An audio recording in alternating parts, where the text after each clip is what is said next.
my neighbor's new garden gnome. So my neighbor, old Mr. Henderson, bought a garden gnome last month. Typical little guy. Red hat, white beard, holding a lantern. I didn't think much of it until one day I noticed the gnome had moved. Just a couple of inches. At first, I figured it was Mr. Henderson, maybe adjusting it. But then it started happening daily.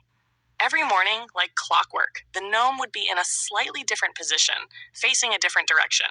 Once, it even looked like it had taken a couple of steps toward my side of the yard. One evening, I decided to keep an eye on it. I sat by the window, lights off, watching as darkness fell over the garden. Hours passed. I started to nod off, feeling silly for spying on a gnome, when suddenly, I saw it. The gnome shifted.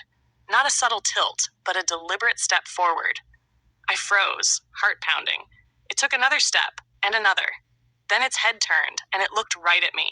I must have made a noise because, in the next instant, it scurried back to its original spot by the bushes, perfectly still as if it hadn't moved at all. I didn't sleep that night.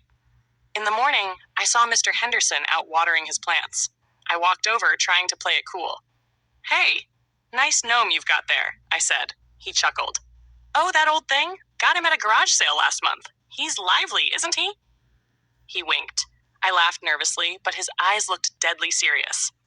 I haven't looked at that gnome since. And every morning it seems a little closer.